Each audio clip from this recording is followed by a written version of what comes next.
კიდევ ერთი დასტური, რომ ეს სისტემა არის დამპალი თავისი არსით. არავის არ ეგონოს და არავინ არ იფიქროს, რომ ვიღაცა რომელიმე პროფესიამდე არ მივლენ. საფრთხეს წარმოადგენს ის, რომ ეს ხალხი უბრალოდ არ ეთანხმება ქართულ ოცნებას. ერთი ადამიანი იყო მოვიდა, ვინც მაგალითად მე ამომიცნო, როგორც ერთ-ერთი დაკავებული. თუ დანაშაულის სახეზე არა, რომელ ორ წელზეა საუბარი. ძალიან მძიმე პატიმრები ყავთ, ახლა ადამიანები დაავადებულები არიან. ძალიან რთულია ფორმალობაზე ისაუბრო, მაშინ, როდესაც არგუმენტზე არავინ არ გისმენს. ველა ვხედავთ, რომ აშკარა უპირატესობა გვაქვს დაცვის მხარეს, მტკიცებულებები არის ჩვენ სასარგებლოდ. ანუ იმ ადამიანს ის 2 წელი ცხოვრების დააკარგვინეს, ხო? 120 სპეცრაზმელსო შეიძლება გური მირცხულობა მიუვარდესო და რავი თავპირი დაამტრიოსო. ძალადობას რო ამბობდნენ მთელი პროპაგანდა, რომ ეს ხალხი არის მოძალადე, კაცო დააზიანეს პოლიციელები. იცით რომ ძალადობა მოხსნეს? ეს ყობახიძის განცხადება არის ზუსტად იგივე, რაც საკეთებდა ნინო გალუსტაშვილი. ჯანო არჩაიას პოლიციელმა რაღაც ესროლა. მოხვდა, დავნიშნოთ ექსპერტიზა და აღმოჩნდა, რომ გური მირცხულავს ქვა ჩაუდეს. თავარი რაც ამ ადამიანებს აერთიანებდათ არის ის იყო, რომ მათ დანაშაული არ ჩაუდენია. გამოდის რომ წესებზე ვერ თახვდებით და სახელმწიფო არა ვართ. ყველასთვის 2 წლის მისჯა ეს არის კოლექტიური ბრალი. შიში არსებობს მათი მხრიდან მიუხედავად იმისა, რომ სისტემა მათ იცავს.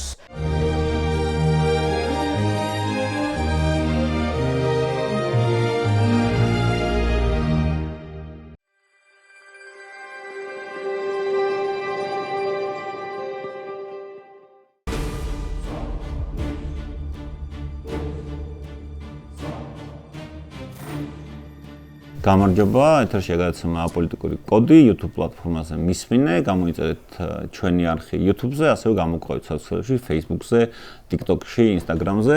დღეს ჩვენი სტუმრები არიან ომარ ფურცელაძე, ადვოკატი, კეთი დანელია, კინოპროდიუსერი, პოლიტპატიმრის, ირაკლი ქერაშვილის მეუღლე და ირაკლი ჩომახაშვილი, ასევე ადვოკატი. გამარჯობა, მადლობა სტუმრობისათვის პირველ რიგში და ის თემები, რომელზეც დღეს უნდა ვილაპარაკოთ, ის თემა ჩემს პირად არის მტკივნეული რა, ანუ როგორ შეიძლება დამნაშავედ გზომდე რომ შენ გარეთ ხარ და ვიღაც ციხეშემარ იმდან აბსურდული ბრალდებებით არის ეს ხალხი საპატიმრო ადგილებში, რომ აი მაგალითად დამნაშავედ გზომ თავს რა, ანუ აბსურდული შემთხვევები იყო პირველი რაც ეგრევე მახსენდება რეზუკ იგნაძის მიერ სალფეთქის სროლა, ანუ ყველა ხვდება რომ ეს ყველაფერი არის უსამართლო, მაგრამ ანუ ქართული ოცნების კანონებით შეიძლება კანონიერი იყოს რა. მაგრამ ამაში ძალიან მეყარება ეჭვმიტყვა პირველ განათლებით მაინც იურისტი ვარ, ადვოკატურის ტესტირებაც კი მაქვს თავის დროზე ჩაბარებული, საერთო ადვოკატურა და კანონს ყოველთვის აქვს ქვედაზღვარი და ყოველთვის აქვს რაღაც გარემოებები, რის გამოც საერთოდ შეიძლება არ დადგეს დაუშვათ მკაცრი საჭირის გამოყენების საკითხი, ან უფრო ნაკლებით დაისავროს, ან პირობითი მსჯავრი იყოს გამოტანილი და ნუ ჩვენ ვხედავთ შემთხვევებს, როდესაც არასრულწლოვანი ცემისთვის კლავჭიდელი ქალბატონი გიროუთი გამოუშვეს და ხო 3000 ლარი და ამ დროს რეზუკ იგნაძე საფეთქის სროლისთვის არის ციხეში რა. რავი, ამარ თქვენგან დავიწყებდი, ანუ რას ფიქრობთ ამ ყველაფერზე და თქვენი აზრით როგორი ტენდენციებია განსაკუთრებით სასამართლო სისტემაში რა. გამარჯობა, პირველ რიგში მოგესალმებით და მადლობა ძალიან დიდი მოწვევისთვის. ნუ გენერალურად სასამართლო სისტემასთან დაკავშირებით სასამართლო სისტემაში არსებული გამოწვევები ირაკლიც დამეთანხმება, ძალიან ბევრი წელია რეალურად არსებობს, უბრალოდ ის კონკრეტული სხდომები, ბიჭების სხდომები, მის მოცულობიდან, მნიშვნელობიდან, მაღალი საჯარო ინტერესიდან გამომდინარე იყო უფრო დიდი მასა მოიცვა საზოგადოების და აჩვენა, რომ რეალურად შეგნით ძალიან დიდი პრობლემატიკა გვაქვს. ყველაზე დიდი პრობლემა ალბათ რაზეც ვსაუბრობთ, ეს არის რაც ზოგადიდან ავხსნი და ვეცდები, რომ მე კონკრეტულ ამ кейსებს გითხრათ. ყველაზე დიდი პრობლემა ალბათ რაც გვაქვს არის, რომ დაახლოებით რომ წარმოიდგინოთ ვიზუალურად ორი სხდომის დარბაზი, რომელიც ერთმანეთის გვერდიგვერდ არის განთავსებული, ერთგან იხილება საქმე, რომლის მიმართაც არსებობს პოლიტიკური ინტერესი ან სხვაგვარი დაინტერესება და მეორე საქმე, რომელიც მსგავსი ინტერესისგან დაცლილია. რეალურად ჩვენ ვახულობთ, რომ ერთ შემთხვევაში ფორმალურად მაინც რაღაც ფრჩხილებში მუშაობს წესები და მეორე საქმე, სადაც მაღალი პოლიტიკური ინტერესი არსებობს ან რაიმე ესეთი მკვეთრად გამოხატული დაინტერესება, იქ არავითარი წესი არ მუშაობს, მათ შორის არ მუშაობს სისხლის სამართლის საპროცესო კოდექსი, არ მუშაობს სისხლის სამართლის მატერიალური კოდექსი და კანონმდებლობა და ამას ჩვენ წლებია ვიძახდით სხვადასხვა საქმეებზე, ვისაც გვიმუშავია, ასე ვთქვათ, პოლიტიკური ინტერესის და იმ საქმეებზე, სადაც ჩვენი მოწინააღმდეგე მხარე არა მარტო პროკურატურა, არამედ მთლიანად პოლიტიკური პარტია იყო კონკრეტული მმართველი ხელისუფლებაში ყოფი ან სხვა რაიმე. ეხლა რაში გამოიხატება ის, რომ აი წესები არ მუშაობს მაქსიმალურად ადამიანურად, რო ვთქვათ.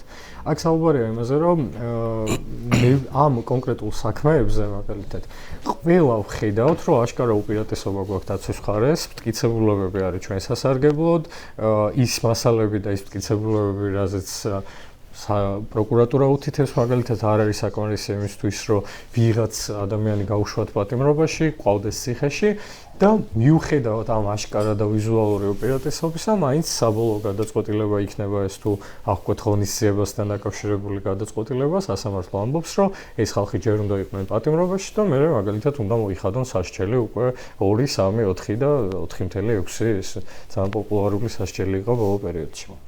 ხო, აი როცა ვამბობთ იდეაში აი საზოგადოებისთვის მაქსიმალურად მარტივად და გასაგებად რო ახსნათ, არის დაახლოებით მოვლენათა ესეთი თანმიმდევრობა, რომ ეს უსამართლო სასამართლო ხო, რაც ამის სლოგანად მოიარა მთელი აქციები და ერთ-ერთი წამყვანი ფრაზაა და იდეა აქციების, რასაც ითხოვდნენ ადამიანები და ვითხოვდით მათ შორის ჩვენ, სამართლიანი სასამართლო. რეალურად იმდენად აშკარად უსამართლოა და იმდენად აშკარად შეუსაბამოა მოსამართლის გადაწყვეტილებები სასამართლოს ხდომაზე ნაჩვენებ პროცესთან, რომ ძალიან ლოგიკურად და სამართლიანად ყველას გვაქვს განცდა, რომ ეს არ არის სისტემა, ეს არ არის სისტემა, როგორც უნდა მუშაობდეს და ეს არ არის სასამართლო, რომელიც თვით ფუნქციას ემსახურება.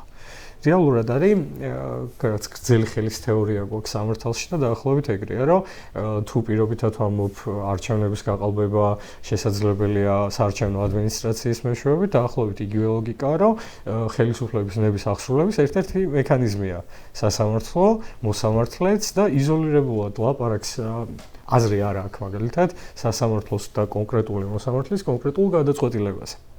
რეალურად ჩვენ როცა ლაპარაკობთ, რომ რაღაც უსამართლოა, ჯამში მაინც მივდივართ იქ, რომ ინტერესის ავტორია უსამართლო ყველას და ყველაფრის მიმართ და სასამართლო არის ერთ-ერთი ინსტრუმენტი ამის ასრულების.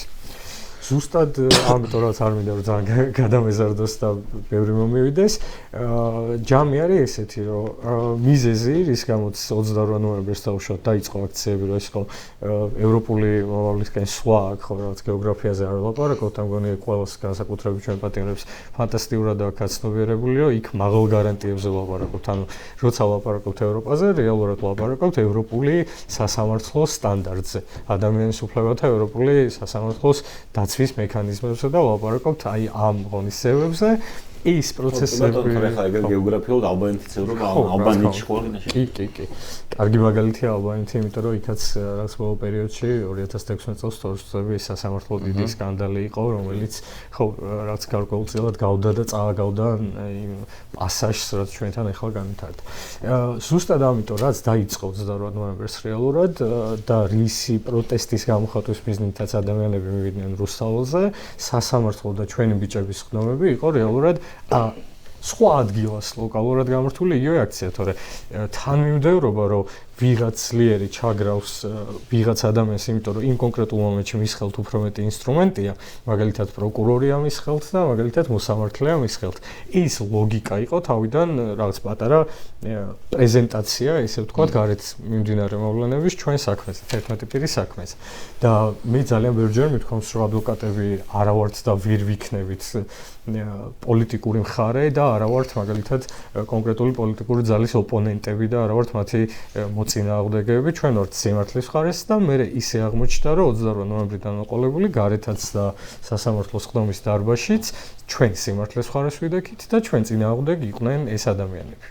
და კიდევ ერთხელ ვამბობ, შეიძლება ჩემი მხრიდან ცოტა ის რაღაც დეპერსონალიზაციაა და ვინმე ძალიან ესეთ უხეშთახის ნათქვამად ჩათვალოს, მაგრამ როდესაც ვაპარაკობ ჯამში ამ პროცესებზე, უსამართლობაზე, იმ ცუდ განცდებზე, რაც ყველას მოგვიტანა, მგონია, რომ კონკრეტულ სახელებზე და გვარებზე გაბრაზება არ არის საჭირო, არ არის აუცილებელი და არ არის უпростоრად იმაზე მეტად ესე ვთქვათ აუცილებელი, რამდენადაც შეიძლება სუბიექტურად და ადამიანურად გაბრაზდე და გეწყინოს, რომ ვიღაცის ნების აბსურდებელია, თორე ფაქტია, რომ როცა ჩვენ ბრაზდებით მაგალითად ნინო გაუსტაშვილზე, რომელიც ცუდი გადაწყვეტილება მიიღო, ბრაზდებით არა ნინო გაუსტაშვილზე, არამედ იმ ადამიანზე, ვინც ეს ინტერესი გაატარა, რომელიც ჯამში ნინო გაუსტაშვილმა აღასრულა. მე ნინოზეც ბრაზდები. კეთის სუბიექტური დამოკიდებულება აქვს და არა, მე არ მგონია სხვაშორის მე მაშინაც კეთის ბანაკში მიგულისხმები ეს, იმიტომ რომ ადამიანი ჩვენ შეგვიძლია ყველანაირი შემსრულებელი ავიღოთ, მაგრამ დანაშაულებრივი ბრძანებების შესრულება, რავი, არც ნიურნბერგის პროცესზე იყო ეს გამართლებელი და ზოგადად ეგ არაა გამართლება. როცა წინასწარ იცი, რომ შენ რასაც აკეთებ, ხო, ეს დანაშაულია, რა, ჩემი ბუნებრივია შენაც პატივს ვცემ. ხო, არ მე აბსოლუტურად გეთანხმებით, მაგაში უბრალოდ მე გულისხმობ, რომ ამ ადამიანზე სახელის და გვარის დამახსოვრებას აქვს მხოლოდ იმდენად მნიშვნელობა, რომ მომავალში ამ ადამიანის მიმართ სამართლებრივი პროცესი წარიმართოს და არა უმეტეს. იმიტომ რომ კი მესმის, რომ დანაშაულებრივი ბრძანების შესრულება, რომელსაც წინასწარაც ცნობიერებ, რომ დანაშაულებრივი ბრძანება ისეთივე დანაშაულია, როგორც ნებისმიერი სხვა სისხლის სამართლის კოდექსიდან, მაგრამ გულისხმობ იმას, რომ აი ნიშნულობა არ იქნებოდა ჩვენთვის თვისობრივად ამ ადამიანს რა ერქმეოდა სახელი. ხო, გასაგებია. აი ეს არის ჩემი იდეა, ხო. გულისხმობ, რომ ჯამში ბიჭების მიმართ ეს გენერალური უსამართლო დამოკიდებულება რაც არსებობდა, არსებობდა ყველგან ყოველთვის და ყველა ეტაპზე. კი ბატონო, გასაგებია. კეთ შენ რასტუდან შენ ოჯახის წევრი ხარ, მაინც სხვანაირი სტატუსია გასაგებია, რომ ადვოკატები არიან ბიჭები, მაგრამ მაინც მე ბედმა მარგუნა ის თვისება და ცხოვრება მის, რომ მოგიწია სისხლის სამართლის 225 მუხლში გარღვევა სამწუხაროდ და რაღაცნაირად ომარ ძალიან იურიდიულად უყურებს ირაკლიც, მაგრამ არსებობს ადამიანური მხარე, რომელიც გახლავთ ნინო გალუსტაშვილი, ჩემთვის ადამიანია პირველ რიგში, ყველანი ვართ ადამიანები და ვქნით ამ დოვლათს ადამიანურს და ვარქმევთ მერე ქვეყანას და ჩემთვის ეს ქვეყანა არის ამ შემთხვევაში სახელმწიფო არის ნინო გალუსტაშვილი. იმ პიროვნულად რაც შევეჯახე და რასაც უყურებდი და რასაც ყოველდღიური შეხება გქონდა ფაქტიურად და ვერ ვიტყვი რომ ნინო, ანუ როგორც არის კანონში რომ მე რო შევესწრები სიტყვაზე ვთქვათ დანაშაულს, უნდა ვამხილო ეს დანაშაული, ზუსტად იგივე იყო ჩემთვის ნინო. და ეს რაღაც თავიდან დაიწყო, ანუ რომ მიხვდეთ თქვენს როგორი იყო პირველი შეხვედრა ქალბატონ ნინოსთან, რომელიც არსებით განხილვაზე გვყავდა. იყო ის, რომ ბიჭებს ყოველ ხდომაზე ეუბნებოდა, რომ თქვენ ჩემთან სიმართლე არ დაგეკარგებათ, თქვენ ძალიან კეთილგანწყობილი იყო, რომელიც რა თქმა უნდა არავის არ ჯეროდა, იმიტომ რომ თავიდანვე პოლიტიკურად ვიყავით შეფასებულები და მონათლულები. და ბოლოს იყო ძალიან ცოტა ირონიული იყო, იმიტომ რომ 15 წუთში გამოაცხადა დასკვნა, რომელიც ზუსტად გადმოკოპირებული იყო თამარ მჭედლიშვილის დასკვნა 8 პირიანის და გაიქცა დარბაზიდან. და ეგ იყო ჩემთვის, ანუ არაადამიანობის და ამ სისტემის რაღაცა, ანუ კიდევ ერთი დასტური, რომ ეს სისტემა არის დამპალი თავისი არსით და ძალიან ცუდი. და კიდევ უფრო უარეს გააკეთებდნენ და აგერ არა, როც არ გავიდა დიდი და ბევრად უფრო უარესი და ძალიან მძიმე პატიმრები ყავთ, ახლა ადამიანები დაავადებულები არიან და ანუ აბსოლუტურად არ ითვალისწინებს ამას არც პროკურატურა და არც მოსამართლე, როდესაც განიხილავს მათ აღკვეთ ღონისძიებას და 5 წლის ბავშვი ყავს ცეროზით. საშინელი სიტუაცია, იმიტომ რომ რეალურად რისთვის გამოდის ადამიანი და რას აპროტესტებს, ხო? აპროტესტებს იმას, რომ არ ცხოვრობს კარგად და უნდა უკეთესი მომავალი თავისთვის და თავის ოჯახისთვის. დღეს დღეისობით ხალხი ვარსებობთ, ზოგადად საქართველოში ძალიან დიდი პროცენტი არსებობს და არ ცხოვრობს, ხო? ანუ თვისობრივად განსხვავდება ეს ორი რამ ერთმანეთისგან და ზუსტად ამიტომ გამოდიან, იქ ვერ დაინახავდით მილიონერი ქოცი ეს ოჯახის წევრს, რა თქმა უნდა, იმიტომ რომ მათ ეს მილიონები აგერ კორუფციულად თურმე რამდენი რამე მოუპარავთ ჩვენთვის და ჩვენივრად არსებობდნენ. და ეგ არის განსხვავება ზუსტად ადამიანს, რომელიც აპროტესტებს და ადამიანს რომელიც საერთოდ არ აპროტესტებს და არ ადარდებს არაფერი და ზუსტად ვინც აპროტესტებს იმას აქვს ლეგიტიმური უფლება რომ გააპროტესტოს მაგრამ სამწუხაროდ მთავრობა გვეუბნება იმას რომ თქვენ არ გაქვთ უფლება რომ გააპროტესტოთ და რაღაცა იურიდიული კაზუსებით და რაღაცა იურიდიული ფორმებით გვიფუთავს რომ ჩვენ დამნაშავეები ვართ აბსოლუტურად არავინ ვინც დღეს ციხეშია პოლიტიკური ნიშნით არის დაპატიმრებული არ არის დამნაშავე იმ ბრალით რა ბრალითაც არიან ეხა ციხეში. ჩვენ დამნაშავეები ვართ ძალიან ბევრ რამეში და პირველ რიგში იმაში, რომ ადრე არ ამოვიღეთ ხმა და ეხა მოვიყვანეთ ეს ყველაფერი ბოლომდე.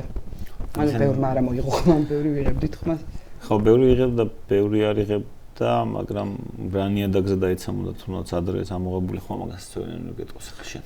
რამდენი ნაყოფიერი ნაყოფიერება რა თქმა უნდა. მე რასაც ვუყურებ, ერთი რაც ჩვენ ქვეყანაში შეიძლება მოხდეს, ან ეგ უკვე იურიდიულთან არ უთარ კავშირში არა.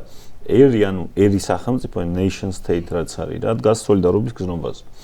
რა და სულ ყვები ამ მაგალითს, რომ აი გურიაში რო ვიყავი, კითხეს რომ ნათესავები ხარ თუ ჩვენ ვიღაცის ნათესავები ხარ თუ კაცო. მეთქი ეს ქართველები ერთმანეთის ნათესავები ხო ვართ, არა? ანუ მაგიტო ხო ვართ ერი ქართველები. ხო და ანუ აი ის რომ თქვათ ირაკლიან ომარი ჩემი ნათესავები არიან რეალურად სისხლით თქვენ არ ხართ ჩემი ნათესავები ხო მაგრამ ერთ სახელმწიფოში მე თქვენთან მაქვს სოლიდარობის გზნობა ამიტომ გულშემატკივრობ თქვათ ნაკრებს ამიტომ გულშემატკივრობ ქართველ და არა იაპონელ ძიუდოისტს თორე შეიძლება ის იაპონელი ძიუდოისტი გაცილებით უფრო კარგად ჭიდაობს და საბოლოო ჯამში ხა მე ეს ჩემპიონატული ტრაგედიის ნაწილიც იყო ჯერ კიდე აფხაზეთიდან მახსოვს რა რომ ანუ თუ ჩემი ტრაგედია არ არის შენი ტრაგედია და თუ ჩემი ჭირი შენი ღობეს ჭხილია ეს კარგ შედეგამდე არ მიგიყვანს რა ხო ანუ უფრო აი ცოტა სხვანაირი კუთხე არ არის იურიდიული კუთხე რაღაც არ მარტო ადამიანური კუთხიდან ვფიქრობ აი სახელმწიფოური კუთხიდან ვფიქრობ სახელმწიფოური კუთხიდან არ ვიცი ეხლა რაც ხდება რა ეს საზოგადოების დიდი ნაწილის თუნდაც დუმია მიგმე არ მეხება და ასე შემდეგ რა კარგ შედეგამდე არანაირად არ მოგიყვანს ისე როგორც ქართული 20-მაც არ მოგიყვანს არ ვთქვა კარგ შედეგამდე ირაკლი მოგესალმებით თქვენს მაყურებელს ხო ომარი ჩემი აზრით ამოწურა დეტალურად სამართლებრივი საკითხები და ძალიან რთულია ფორმალობაზე ისაუბრო მაშინ როდესაც არგუმენტზე არავინ არ გისმენს და ზუსტად იცი რა გადაწყვეტილება დადგება, მაგრამ ნუ ერთადერთი საფუძველი რის გამოც შენ ამას აკეთებ, არის პირველ რიგში ოჯახის წევრები. მეორე ის რომ ამ ადამიანებთან ერთად ვისაც შენ იცავ, გიჩნდება გარკვეული სიმპათიები მათ შორის, ვინაიდან თითქმის საერთო მოსაზრებაზე ხართ, რომ ქვეყანას სჭირდება ცვლილებები, ქვეყანას სჭირდება განვითარება და ძალიან შორიდან რომ შევხედოთ სულაც რომ ფანტასტიკური ხელისუფლება იყოს, სულაც რომ დემოკრატიული იყოს, დემოკრატიაში ცვალებადობის პრინციპი არსებობს. აუცილებელია ახალი სახეების მოსვლა, აუცილებელია ცვლილებები. არა თუ არა დემოკრატიულ ნაწილში, არამედ დემოკრატიულ პროცესშიც მათ შორის. ამიტომ ადამიანები, რომლებიც ხშირ შემთხვევაში აფიქსირებენ კრიტიკულ მოსაზრებას, არიან ბევრად, ასე ვთქვათ, პატრიოტები ჩემთვის, არიან ბევრად ასე ვთქვათ, ქვეყნის მოყვარულები და ქვეყნის განვითარებისთვის მებრძოლი ხალხი, ვიდრე ის ადამიანები, რომლებიც ცდილობენ კომფორტის ზონაში დარჩნენ. ზოგადად ჩვენი პრობლემაა კომფორტის ზონაში დარჩენა. თუ დარჩები კომფორტის ზონაში, მუდმივად შეწყვეტ მოძრაობას, რაც არ უნდა დემოკრატიული პროცესი იყოს, ის მაინც გახდება ავტოკრატიული, ის გახდება დიქტატურის და დიქტატის მატარებელი სისტემა, ამ ნიშნების მატარებელი. ამიტომ და მეორე საკითხი, არავის არ ეგონოს და არავინ არ იფიქროს, რომ ვიღაცა რომელიმე პროფესიამდე არ მივლენ. არა ვიცი, სხვა ხელისუფლება არ მივა და ასე შემდეგ. თუ მუდმივად არ ეცადე რეფორმების ჩატარებას, თუ მუდმივად არ ეცადე გაჯანსაღებას სიტუაციის, მაშინ ეს სიტუაცია, როცა არ ყავს მაკონტროლებელი ორგანო ადამიანს, ვირომელი ადამიანიც არ უნდა იყოს, ისინი ქმნიან, ზოგადად ადამიანები და ჩვენი პრობლემა რაც არის, ჩვენ გარშემო ვქნით პატარა ჯგუფს, ბაბლს და მათ აზრებში ვიკეტებით. ჩემი ნომერ პირველი რჩევა ყველასთვის არის ის, რომ არ ჩავიკეტოთ ერთ ჯგუფში და მოусმინოთ ყველას, მოусმინოთ ხალხსაც, იმიტომ რომ თქვენ რა პრობლემას თქვით პატიმრებთან დაკავშირებითაც, სამართალთან დაკავშირებითაც და სოლიდარობასთან დაკავშირებითაც. სინამდვილეში შეიძლება ძალიან ბევრი ადამიანი იყოს სოლიდარული. უბრალოდ ეს ხალხი ჩაკეტილი არის ერთ ჯგუფში. თანამოაზრეებში. ჩვენც ვცდილობთ რომ ჩავიკეტოთ, ვიპოვოთ ჩვენი კომფორტის ზონა და ჩვენს მეგობრებთან, ჩვენს თანამოაზრეებთან ჩავიკეტოთ. მოსაზრებები. ეს არაფერს არ ეშველება.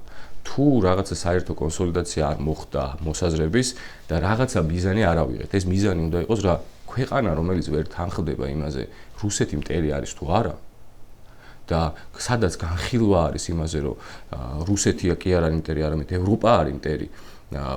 ძალიან რთულია საერთო მოსაზრებების პოვნა. რაღაცა კონცეფციაზე, რაღაცა მოცემულობაზე უნდა ჩამოვყალიბდეთ, რა არის ჩვენი სტრატეგიული მიზანი, როგორც ქვეყნის განვითარების. ისევე როგორც იურისტები, ხო, რა არის ჩვენი სტრატეგიული მიზანი ამ ეტაპზე? ჩვენი მიზანი არის, რომ ნებისმიერმა ადამიანმა მიიღოს სამართლიანი სასამართლო. სამართლიანი სასამართლო რას ნიშნავს? რომ შეხვა სასამართლო დარბაზში, მოსამართლე მეც და ბრალდების მხარესაც გვიყურებდეს თანაბრად. გულისხმობ იმას, რომ თანასწორად. შეჯიბრებითობის პრინციპის საგი. ოღონდ ესე ფორმალურადაც არა, ამას არ გულისხმობს მაინც რომ ერთი და იმავე პრიზმაში განიხილოს სასამართლო ორივე მხარე. უბრალოდ აი ომარმა თუ მოიგო არგუმენტი და თუ უფრო მეტად დამაჯერებელია, თუ უფრო უკეთესი მტკიცებულება წარმოადგინა, ვიდრე ბრალდების მხარემ, რაც არ უნდა ხდებოდეს, რაც არ უნდა ცუდ ადამიანს იცავდეს ომარი, რაც არ უნდა ისეთ პიროვნებას იცავდეს, რომელიც საზოგადოებისთვის მიუღებელია, ან შეიძლება განსაკუთრებით მისაღებია საზოგადოებისთვის, ცნობილი ადამიანია, პატივსაცემი. ამას აზრი ეკარგება. მე სულ ვამბობდი, რომ პიროვნების წარსულს აქვს მნიშვნელობა ყოველთვის სასჯელის დანიშვნის დროს. დანაშაულის მიზნებისთვის ის იმიტომ კი არა ირაკლი ან გიორგი რომ პატრიოტია, მაგიტომ კი არ უნდა გამართლეს, იმიტომ რომ დანაშაული არ ჩაუდენია. აი ეს არის ამოსავალი წერტილი. ხშირ შემთხვევაში ჩვენ ვამბობთ, რომ აი ეს ადამიანი ამას აკეთებდა წარსულში. კი, პატივსაცემია. ყველაფერი არის პატივსაცემი. მაგრამ თავარი რაც ამ ადამიანებს აერთიანებდათ არის ის იყო, რომ მათ დანაშაული არ ჩაუდენიათ. სისხლის ამათაც დანაშაული არ ჩაუდენიათ. შესაბამისად, თუ გინდა ეს იყოს ტაქსის მძღოლი, თუ გინდა ეს იყოს მსახიობი, მნიშვნელობა არ აქვს. თავარი არის, რომ როგორც ტაქსის მძღოლმა, ასევე მსახიობმა, ასევე მაღაზიაში მომუშავე კონსულტანტმა, იურისტმა, პრეზიდენტმა მიიღოს თანაბარი მოპყრობა სასამართლოსგან. როცა ჩვენ ვერ ვიღებთ სასამართლოსგან თანაბარ მოპყრობას, ვალდებულები ხდებით, რომ საზოგადოება ჩავაყენოთ საქმის კურსში. და საზოგადოებას გავაცნოთ და ზამშვენიერი კადრები ვრცელდებოდა თავის დროზე და საზოგადოება ხვდებოდა, რომ სასამართლოში იყო პრობლემა. სწორედ ეს გახდა იმის საფუძველი, რომ სასამართლოში მედიას აკრძალვა, ფაქტობრივი აკრძალვა განახორციელეს, იმიტომ რომ მექანიზმი არსებობს, რომ გადაღებული იქნას სასამართლო, ასე ვთქვათ, პროცესი, მაგრამ პასუხს არავინ არ ცემს. სინამდვილეში ეს არის დარღვევა, ხო? ეს დარღვევა რა არის? თუ რაღაცა კანონს განიჭებ მაშინ რომ გახვიდე და ავტომობილი მართო და უბრალოდ ავტომობილის გზამდე არ გიშვებ, რომ ჩაჯდე ავტომობილში, ეს ნიშნავს იმას, რომ ავტომობილით მგზავრობას გიგზავნო. თუმცა შენ გასაღები გააქვს და შენ ავტომობილიც ყავს. მაგრამ გზამდე ვერ მიხვალ. ეს არის ზუსტად ფორმალური სამართალი, ეს არის ფორმალური მართლმსაჯულება. კი, კონსტიტუციაში წერია, რომ ყველა ადამიანი უნდა განისაჯოს თანასწორად. კი, წერია. ძალიან ჰუმანური კანონმდებლობა გვაქვს. ისეთი ჰუმანური, რომ შეიძლება არაპოპულარულ აზრს ვიტყვი, მაგრამ ძალიან ბევრ ევროპულ ქვეყანას ჩვენი კანონმდებლობა ჯობს. მაგრამ ჰუმანურობის ნაწილში. მაგრამ თავარი არის აღსრულებადობა. მე ვამბობ, ჩემი პროფესიით. მე რა შეხებაც მქონია, მათ შორის ამერიკის შეერთებულ შტატებზე ვცხოვრობ. ჰუმანურობის ნაწილში ჩვენ გვაქვს ძალიან დიდი წინსვლა. მაგრამ თავარი არის ამ ბერკეტს როგორ გამოიყენებ. ჰუმანურობას გაავრცელებ თუ არა ადამიანზე და ამ კანონს აღასრულებ თუ არა სამართლიანად. ეხლა უნდა შეგეწინააღმდეგო ორ რამეში. პირველი ჰუმანურობა მაგალითად, როდესაც კიგნაძის რამდენი მიუსაჯეს რელს? ორი მიუსაჯეს რელს. ორი. ანუ სალფათკის როლის ადამიანს 2 წელიწადს უშჭი, იქ ხო შეიძლება რაღაცები გაითვალისწინო, მაგალითად რა საშიშროებას წარმოადგენს საზოგადოებისთვის, ან თავად სალფათკის როლი რა საშიშროებას წარმოადგენდა, ხო რეალურად არანაირს რა. ანუ იმ ადამიანს ის 2 წელი ცხოვრობის დააგარგვინეს, ხო?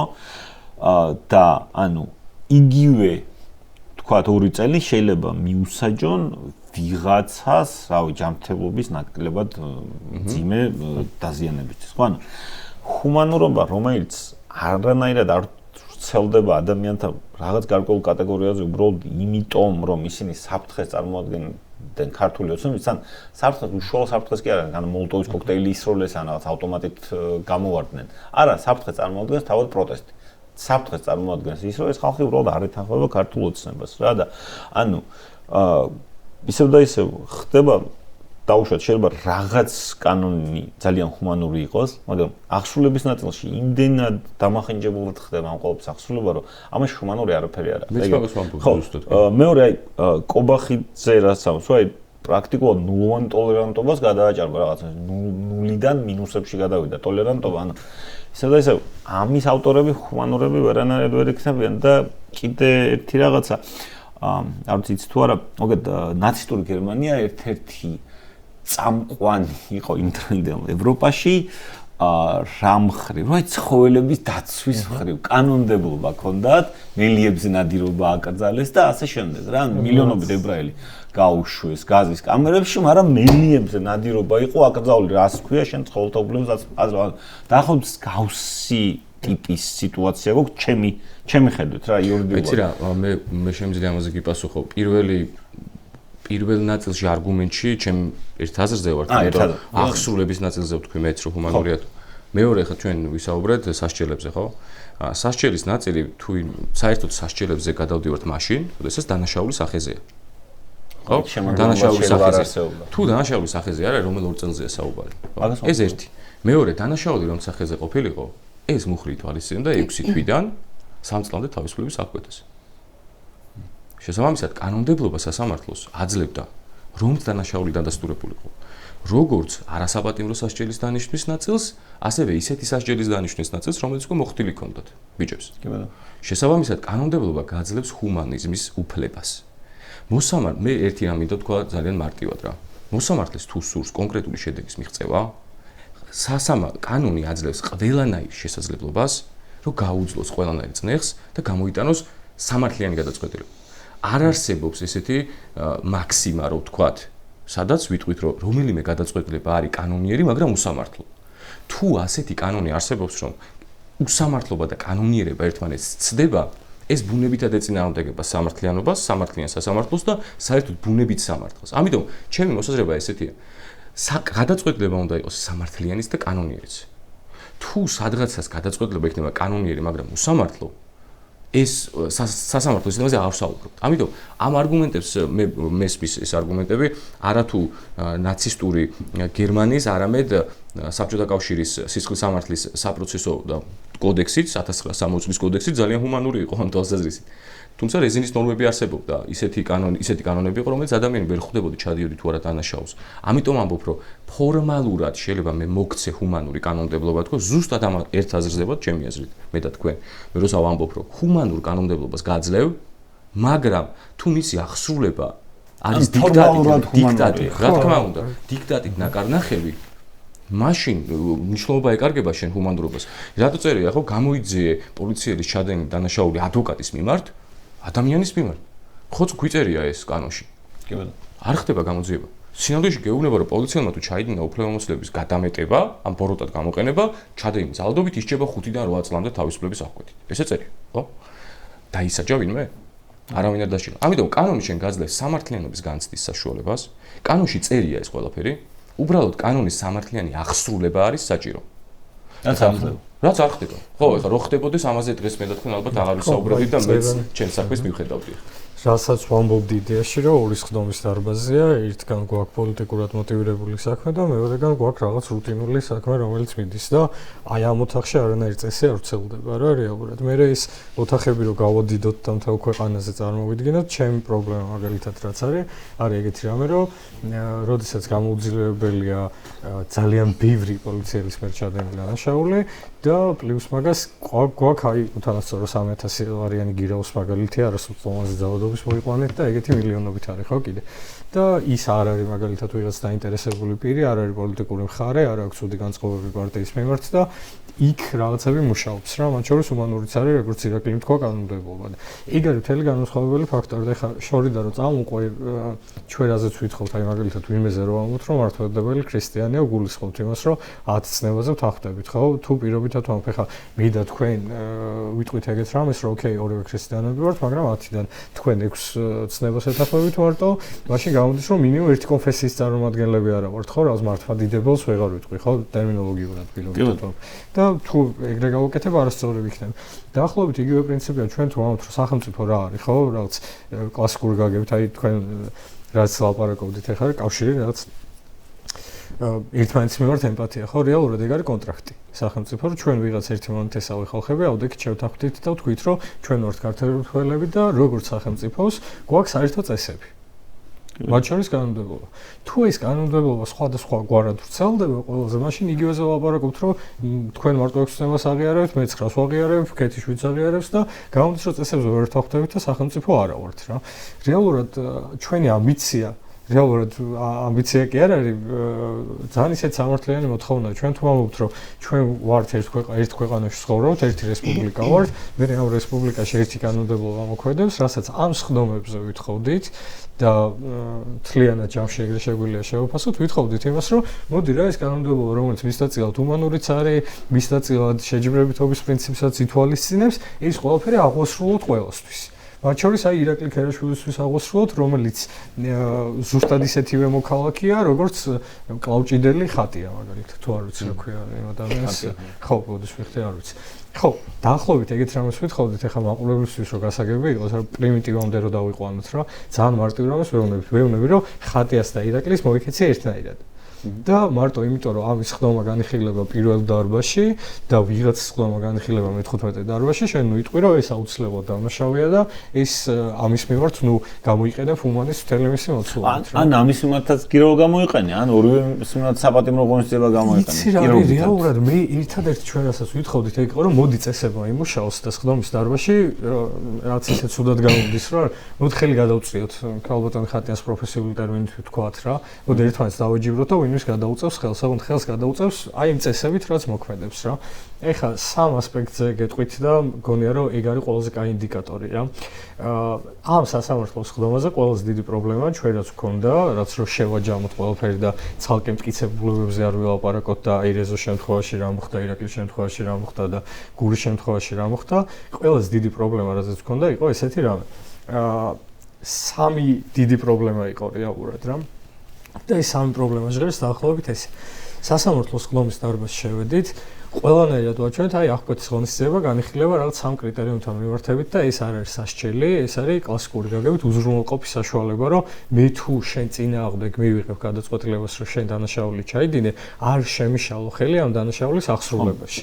და არის ეგეც რამე სამი კრიტერიუმი აქვს რა, ახალი დანაშაულის ჩადენა, მიმალვის საფრთხე და მოწმეებზე ზემოქმედება, მტკიცებულებების განადგურება და როცა მივედით პირველად ხდომის დარბაზში აღმოჩნდით, აღმოვაჩინეთ, რომ ყველას, ვინც აქციების კონტექსტში დაიჭირეს, ყველას მიმართ არსებობდა ყველა საფუძველი.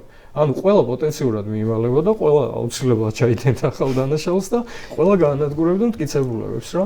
და მაშინ პირველი რეაქცია მქონდა, რომ ბიჭო, იხა შენ ამ ყველაფერს იყენებ ჩემ დასასჯელად. იმიტომ რომ ფაქტია, რომ მიმალვა არ მიცდია, იმიტომ რომ სახლში დახვდი, როცა მაკავებდი, აქამდე არასოდეს მიმალულ ვარ და მეორე კიდე რომ შენ რო გადაწყვეტილება უნდა მიიღო ჩემ წინააღმდეგ. იქ არის ნაკლებად მძიმე დანაშაული. ანუ რას უნდა მივემალო? სად უნდა გავიქცე? ჯარიმას უნდა დავემალო, როცა ეს მუხლი ჯარიმას ითვალისწინებს 3000 ლარს თუ 5000 ლარს. დაახლოებით ეგ იყო რა. მეორე მტკიცებულებების განადგურება. თუ მარტო გედედე დავაზიანე და თუ ვიდეოები გაქვს და ამ ვიდეოებზე ექსპერტიზა ჩაატარე. რომელი უნდა გავანადგურო აქედან ვიდეო რომელიც უკვე გაქვს, რა უნდა უყო მაგას ხო? ან ექსპერტი შენივე დეპარტამენტიდან არის. მაგას რა უნდა უყო? როგორ უნდა მოახდინო მაგას გავლენა? ან ის თუ პოლიციელია, გედედეს ის არის დაახლოებით ეგეთ პასაჟი იყო და არ ვიცი სასაცილო არ არის, ალბათ ცინიკურია უფრო რომ 156-იო პოლიციელიაო დაზიანებულიო და ამ 156-დან ჩვენ 30 ყავსო გამოკითხულიო და დანარჩენ 120-ო რო არ მიუვარდესო გური მირწყულავაო და ნება არ მოუდრიკოსო და შეაცვლებინოსო რომ არ დავზიანდიო, ამიტომ უნდა ყავდეს მატერიალი. ეხა 70 წლის ადამიანი გაუშვას ორი თვით, ხო? რომელიც სიმსივნეჭირს და რა ვიცი, არ მგონია რომელიმე მოწმეზე რამე მოხდა. მანდაც ვართ და მანდედან შემიძლია კიდე ეგეთი ცინიკური მაგალითი მოგიყვანოთ რა. ეს სამი რა, რაც იყო ეხა რომ სრული სერიოზულობით ხო გონიათ რომ აი ვიღაც მაყურებელი უყურებს მაგალითად სკეპტიკურად განწყობილი ეს ორთოდოქსი ქართული ოცნების ხარდამჭერი და უყურებს რომ აი ეგენი რაღაცებს ისმოელებს ამბობენ. მე შემიძლია რაც ჩელენჯი გავაკეთო რომ ყველა ამ ადამიანს დაინტერესებულ პირს ვინც იტყვის რომ აი ხა თქვენ უტრირებთ და რაღაც მივაწოდო ეს გადაწყვეტილება ვაჩვენო. მოუნიშნო ის აბზაცი, სადაც მართლა ეგრე წერია, რომ 120 სპეცრაზმელსო შეიძლება გული მირწყულაო მიუვარდესო და რავი თავპირი დაამტრიოსო და ნება მოუდრიკოსო და შეაცვლებინოსო რა. მართლა ეგრე წერია, არ ვიცი, დედას გეფიცებით დავიფიცებ, რომ მართლა ეგრე არის. გჯერაო მან. ნახეთ. ხო, აი ის არის, იცი რატო თან სასაცილოა, თან კომიკურია, მაგრამ რეალურად რასაც ვამბობ რა, რომ აი წესების გავრცელებას ვითხოვდით, თორემ მე რა მოხდა გრძელვადიან პერსპექტივაში, აი ვეცდები რომ მაქსიმალურად მოკლედ გითხრათ რა. სხდომები რომ მიდიოდა, ირაკლიმ საინტერესო რამე თქვა, სხდომის გაგრძელება ხო უნდა იყოს და ლოგიკური ფინალი, გადაწყვეტილება რომელსაც გამოაცხადებს. ეხლა როცა სხდომები მიდიოდა, აშკარად იგრძნობოდა რომ გადაწყვეტილება ვერ იქნებოდა გამომტყუნებელი. იმიტომ რომ ყოველი სხდომა ტარდება, მოწმე მოდის და ვერ ამბობს რომ დავნაშავება. არა და ბრალდების ხარის მოწმეა, რომელიც იმიტომ მოყავთ, რომ თქვას რომ დავნაშავება რა და ვერ ამბობს. ან როცა ცდილობს უარესი გამოდის. და ამის მერე უნდა გამოეცხადებინათ გამომტყუნებელი გადაწყვეტილება და ლოგიკა რა იყო, რომ საზოგადოება ამ ყველაფერს უყურებს, ხო, როცა ვიწყებდით სხდომას, მე ბიჭებს რაღაც დაპირებას ვერ მივცემდი, ბუნებრივია შედეგზე, მაგრამ ვუთხარ, რომ პროცესზე ვიღებ პასუხისმგებლობას თქო რა, ამ სხდომებზე, რომელიც უნდა გამართოს თქო. იქ პასუხისმგებლობა მეც ირაკლიმ და ძალიან ბევრმა მაგარმა ადვოკატმა მგონია, რომ პირნათლად შევასრულეთ, იმიტომ რომ სხდომებზე მისია იყო ორი რა, რომ გვეჩვენებინა, რომ ეს იყო აშკარა უკანონობა და გადაწყვეტილება, რომელსაც მიიღებდა, კონტექსტი შეგვექმნა ისეთი, რომ ის ყოფილიყო კონტექსტიდან ამოვარდნილი. საერთოდ, აი ეს მისაღები გადაწყვეტილება იმხელა დისონანსი ყოფილიყო, რომ ყველაზე რაღაც პირწავარდნილ გულშემატკივარსაც და ამ პროცესების ანტიტიპს გაჩენოდა განცდა, რომ აი ეს არ მომწონს. მორალურად მაინც ეგზნო თავი ცუდად. ეხლა მაგ შედეგს მივახცეთ მეთქი, როცა ვიძახი მივახცეთ მაგის ხარჯზე, რომ ყველა სხდომა რო ტარდებოდა, აშკარად ამ სხდომებიდან გადაწყვეტილება უნდა ყოფილიყო გამამართლებელი. აი ეგ შევქმნით რეალურად. აი ხა ირაკლიანს ზამობდა, რომ როცა სასამართლოში ვერაფერს ვერ აწყობ, ეძახი საზოგადოებას. და რეალურად მართლა ეგრე იყო. ხა მე ვამბობ, რომ ადვოკატების ფუნქცია იყო სამი რამე, რომ ერთი ის, რომ ამ სხდომებს აქ ეკვინოქსი მომავალში მაგის ვჯერაა, აბსოლუტურად, რომ მარტო ეხლა კი არ ვიცავდით რეალურად ამ ადამიანებს, სადღაც მომავალში გასამართ სხდომაზე ვიცავდით, მაგალითად რეაბილიტაციის პროცესზე, რომ იქ ვიღაც ნეიტრალური ობიექტური ადამიანი თუ ადამიანთა ჯგუფი როცა წაიკითხავს ამ საქმის მასალებს, ჩემი და ირაკლის დახმარების გარეშეც უნდა თქვას, რომ ეს ბიჭები პოლიტიკური პატიმრები არიან, გადაწყვეტილება არის უკანონო. ეს იყო პირველი ჩვენი მისია, რომ ორ პარალელურ სხდომაზე ვიცავდით. მეორე მისია იყო ის, რომ მაშინ როცა ჩვენ წინააღმდეგ არა მარტო პროკურატურა, არამედ ზოგადად მთელი პოლიტიკური ძალა იყო, საზოგადოებისთვის გვეჩვენებინა, რომ ეს შავი პიარი და პროპაგანდა, რომელიც მიდიოდა, იყო რეალურად უსამართლო და აი პროპაგანდა გაგვეტეხა წელსში და ეს ბიჭები გვეჩვენებინა ზუსტად ისეთებად, როგორებიც იყვნენ. მართალ ტიპებად, უდანაშაულო ადამიანებად და მესამე და არანაკლებ მნიშვნელოვანი რაც იყო ამ სხდომაზე, იყო ის, რომ ამ ადამიანებს ვერ მიეღწია თავის შედეგისთვის. და ეს შედეგი რა იყო, ხა რაც ჩემ დასკვნით სიტყვაში ვიძახდი, რომ გამარჯვებული ბიჭების სხდომა მეთქი და რეალურად ამ სამი მიზეზით ვიძახდი, რომ პირველი ის არის, რომ დოკუმენტურად დარწმუნებული ვარ და სრული პასუხისმგებლობით შემიძლია ვთქვა, რომ ეს საქმე იმდენად გამართულია, რომ ნებისმიერ ობიექტურ ტიპს ოდესმე ხელში თუ ჩაუვარდება, აუცილებლად იტყვის, რომ ბიჭები უდანაშაულოები არიან. მეორე ის იყო, რომ უზარმაზარი რაღაც პროპაგანდისტული მანქანა მოდიოდა და გონია, რომ მაინც გავიტანეთ სწორად, იმიტომ რომ აი ისასიაგო კაჭკაჭიშვილის კვლევა იყო ხო, სადაც 57%-მა თქვა, რომ ეს ბიჭები უნდა გათავისუფლდნენ და ჯავში რაღაც 75% იძახდა, რომ აი ეგრე არ არის, ეგ სხდომები არ უნდა წარმართოთო რა, მიუხედავად იმისა, რომ 9 თვე პროპაგანდა მოდიოდა და რაღაც თავში გვირტყავდა რა, სხდომის პარალელურად და მესამე და რაში გამოიხატებოდა გამარჯვება, მიუხედავად იმისა, რომ ციხეში ვართ და ეხლა შეიძლება ცუდად ჟღერდეს ეს ჩემგან. გამარჯვება გამოიხატებოდა იმაში, რომ არავინ იფიქროს, რომ ამ საქმეზე გადაწყვეტილების გამოცხადება იყო გეგმა A. პოლიტიკური პარტიისთვის. რეალურად ეს იყო გეგმა ალბათ C ან D. და რა იყო გეგმა? გეგმა A პირველ რიგში იყო აღიარება და ბოდიშს მოხდა. აი სრული დანებება, რაღაც იქ კაპიტულაცია, რომ კაი, ოკეი, დამიჭირე, თამაში მორჩა, ეხა გიღიარებ ყველაფერს, ბოდიშს გიხდი, შენ მართალი იყავი, მე არასწორი ვიყავი, რომ რუსთაველზე მივედი და აქციას ვესწრებოდი, ბოდიში რომ მცემე, ოღონდ ეხა სახლში გამიშვი. ეს იყო გეგმა A. განადგურებული და ასე შემდეგ. გეგმა B იყო ის, რომ სხდომაზე პროპაგანდას მოეგო და ის ბიჭები იმდენად ჩავები ყოფილიყვნენ, რომ ყველანაირი გადაწყვეტილების გამოცხადების უფლება ჰქონდათ. რაც ეგეც არ გამოდიოდა. ხო, ეგეც არ გამოდიოდა და მოუწიათ, რომ ნუ გეგმაც იყო, რომ მოდი, ოკეი, მაშინ თუ სხდომაზე მაგას ვერ ვახერხებ პროკურატურის მეშვეობით, მოდი ახლა საზოგადოებას საერთოდ სხდომას დაუმალავ.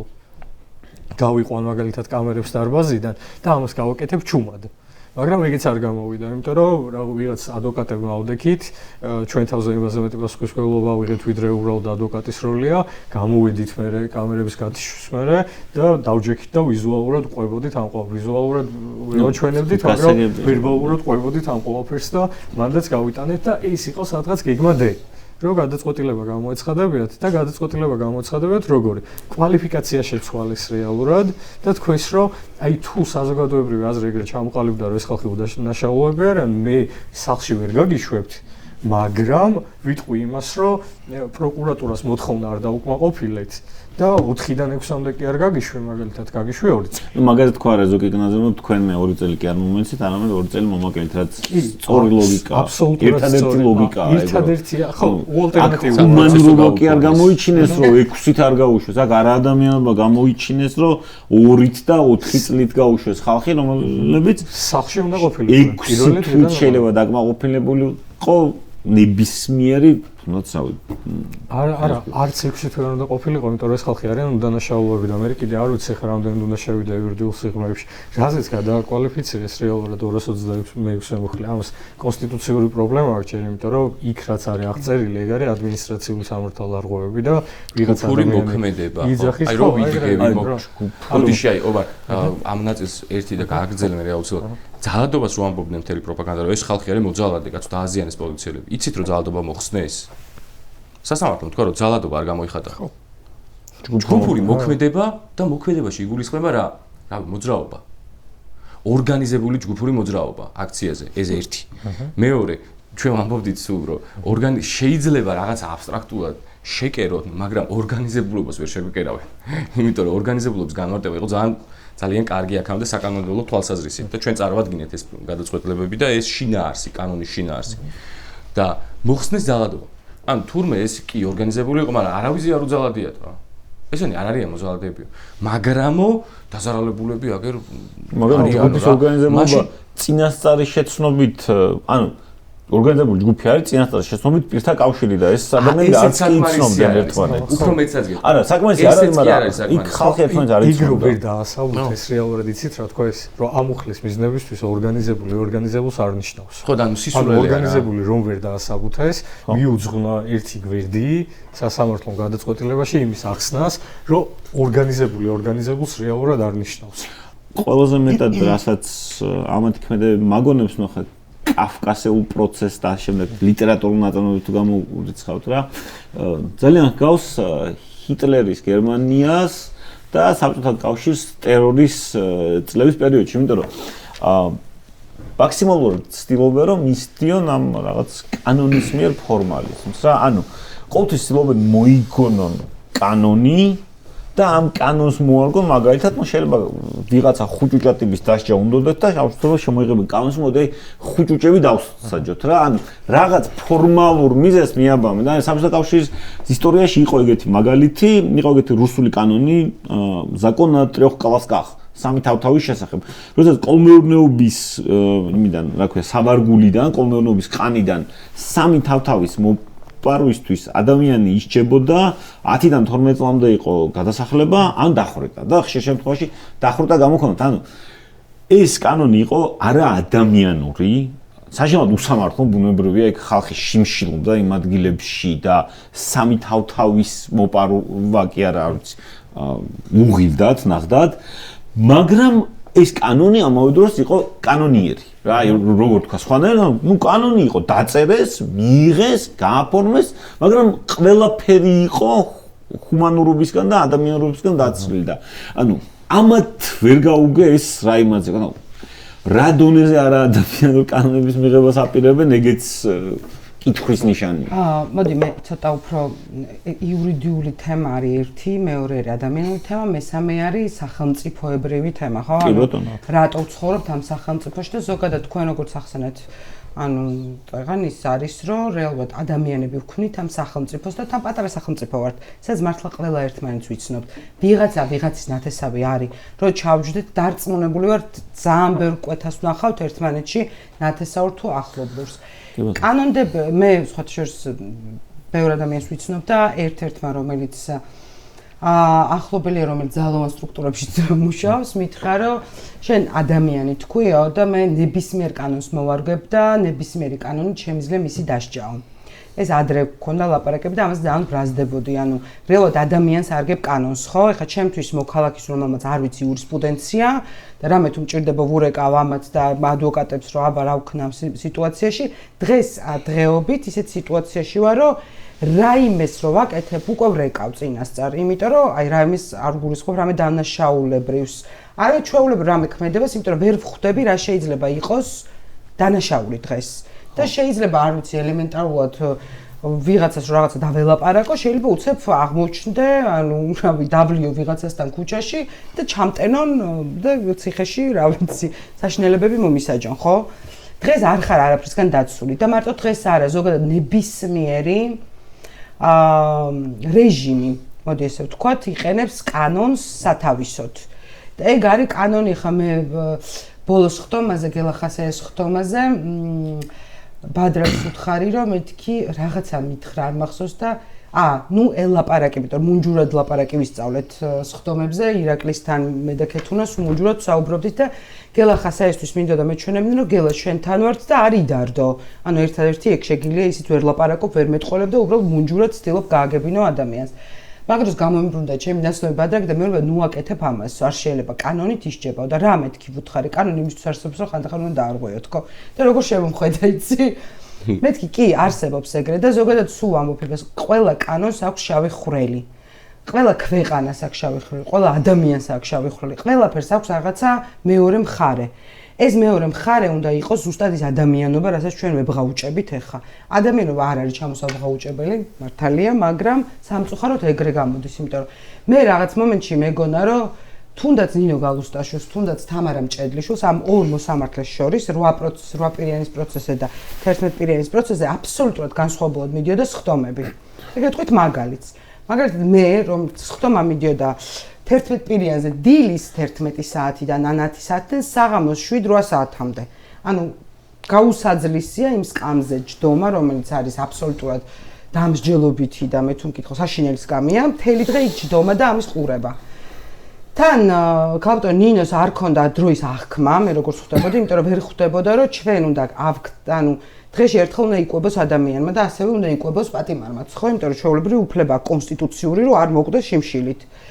15 წუთიან შესვენებას როცა აცხადებ ადამიანი და იმას ვერ იაზრებ, რომ იცი რა ეს ადამიანები უნდა გავიდნენ, თან ჩაკეტილი იყო მედიადან დაწყებული ჩვენ ჩაგვიკეტეს მარტივად შემოსასვლელი გზა სასამართლოში და რაღაცა შემოვლით გზით მოვდიოდით, დაახლოებით 10 წუთი გჭირდება, რომ ეზოს ჭიშკრიდან მიხვიდე სასამართლოს სხდომამდე, თან იქ უნდა გაიარო მთელი პროცედურა ეს გაჩხრეკვის და ასე შემდეგ. ვერ იაზრებდა ამაზე 15 წუთი ჩვენ ყველას მოქონდა საკვები. ანუ მე მომქონდა და ბიჭებს რო შიოდათ, ანუ თუნდაც ჩვენს იურისტებს რაღაცა სნექებით, ესე ვთქვათ, ერთმანეთს ვეხმარებოდით. ანუ ეხლა რა არის თქმა მინდა.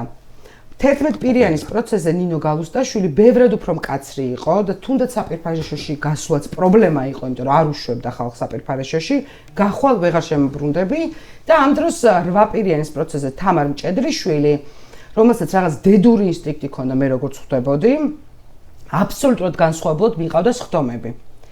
და ეს ჩემთვის იყო ძალიან შოკის მომგვრელი, როცა იქ შევდიოდი და აქ ჩვენ სხდომებს რო უყურებდით, აბსოლუტურად განსხვავებული ის იყო. ადამიანურ სახეს ვინ ინარჩუნებდა ამ პროცესის მანძილზე. ეგეც საკმაოდ ესეთი იყო რა, საინტერესო. ნინო გალუსტაშვილმა დაიწყო ადამიანური სახით და დაასრულა ჩემთვის აბსოლუტურად სისტემის როგორ ვთქვა, დაქვემდებარებული პირით და თამარა მჭედლიშვილი იყო პირველი ადამიანი, ვინც გამოაცხადა სასჯელი და დაუთმო დაახლოებით რამდენი ხანი დაუთმო 9 საათი, ხო, ამის გამოცხადებას. ნინომ დაუთმო 15 თუ 10 წუთი. ანუ იმ დონემდე განსხვავება იყო ამ ორ ადამიანს შორის და ზუსტად ვიცი, რომ არც ერთს არ მოწონდა, იმიტომ რომ სახეზე ეთყობოდათ და 10 თვე ადამიანს რო უყურებ თუ 9 თვე უკვე ხვდები იმ ადამიანის მიმიკებით და გამომეტყველებით, გისმენს, არ გისმენს, რა კონდიციაშია ყოველ შემთხვევაში იმ მომენტში. ზუსტად ხვდებოდი და ზუსტად ვიცოდით ყველა მიქვინც ვისხედით, როგორ არ სიამონებდათ და არ მოწონდათ ამის გამოცხადება, მაგრამ სხვა გზა არ ქონდათ. და ანუ აი ეგ არის ზუსტად ის არაადამიანობა, რასაც მე ვხედავ ყოველ დღე მან თუნდაც აი რა ვიცი დღეს ჩემთვის ყობახიძის განცხადება არის ზუსტად იგივე რაც აკეთებდა ნინო გალუსტაშვილი ბოლოს ხდომაზე. ანუ აბსოლუტურად განსხვავება არ არის.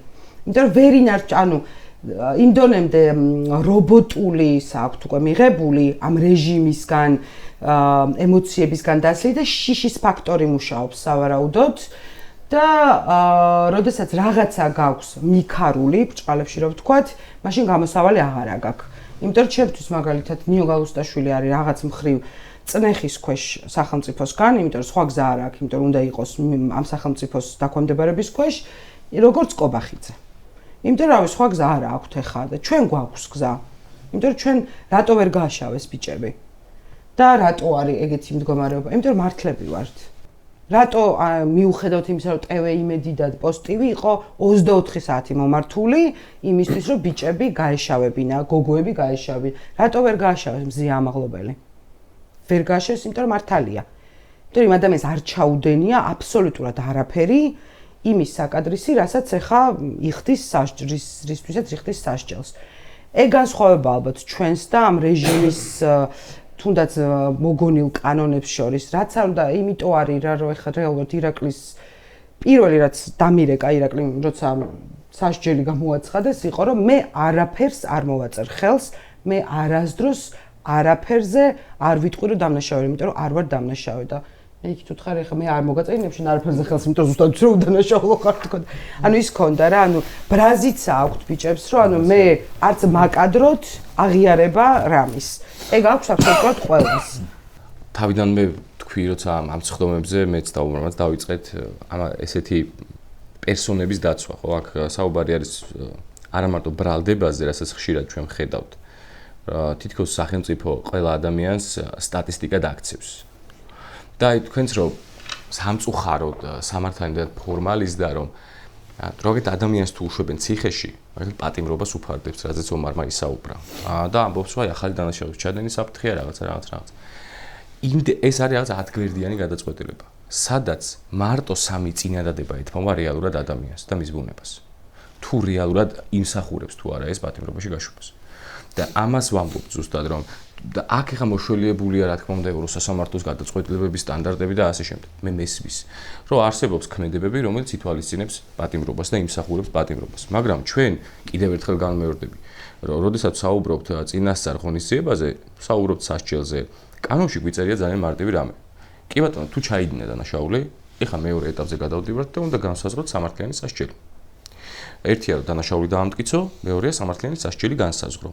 ერთია რომ პირს გირაო შეუფარდო ამ პატიმრობა და მეორეა რომ გააგრძელო სასამართლოს ხდომა. იქ წერია ასეთი რამ, რომ გავიგე რომ სასამართლო ყურადღებას აქცევს დანაშაულის გარემოებებს, მაგრამ ასევე ჩანაწერში არსებობს რომ სასამართლომ უნდა შეაფასოს ბრალდებულის პიროვნული მახასიათებლებიც. სწორედ ამით აიხსნებოდა დაუშვათ შეგვიძლია ავხსნათ ბოლო დროს ბრალდების მხარის მიერ გირაოს შეთავაზება გარკვეული პირების მიმართ. არა მარტო მათ მიმართ უნდა მომხდარიყო გირაოს შეთავაზება, არამედ ყველა იმ პირის მიმართ განსაკუთრებით, რომელსაც გააჩნია განსაკუთრებული საჭიროებები გარეთ. ეს შეიძლება იყოს ჯანმრთელობის, ოჯახური, სოციალური და ასე შემდეგ. ეს არ არის თანასწორობის დარღვევა, კიდევ ერთხელ ვამბობ. ადამიანს მაგალითად რომელსაც შეშმოდი. რა თქმა უნდა. და ეს რატო შეიძლება როგორ შეიძლება გამოიყენო, ხო? ეს მარტივად უნდა გამოიყენო. თუ ადამიანს შენ გირაოს შეუფარდებ და მართლა ჩადენილი აქვს მაგალითად დანაშაული. უფარდებ გირაოს და ეუბნები, რომ მეორე შანსს გაძლევ, რომ თუ კიდევ ჩაიდენ დანაშაულს, აი შიშიმულ პირი, რომელიც განსაკუთრებული საჭიროების მქონე პირი, რომელიც დედა შენია, 5 შვილი რომ ყავს სახლში, ამას მოშორდები, უკვე იმ ადამიანმა შესაძლოა მოისაზროს ის საკითხი, რომ კი ეხა მე სახელმწიფო მომცა მეორე შანსი, რომ ვიყო გარეთ და ამას არ დავარღვევ. გირაოს საფუძველი სწორედ ეს არის. იგივე სასჯელზე რო საუბრობ ჩვენ, ყველას რო 2 წელი ჩამოურიგეს. ეს 6 თვიდან 3 წლამდეა, კარგი გავიგე რომ გადაწყვეტილებას იღებ უკანონოს, აი არ უსმენ დაცვის მხარეს და შეურაცხყოფას აყენენ მთელ ადვოკატთა კორპუსს, რომ არაფრად მიგაჩნია დაცვის მხარის სიტყვა. ხო, გავიგე.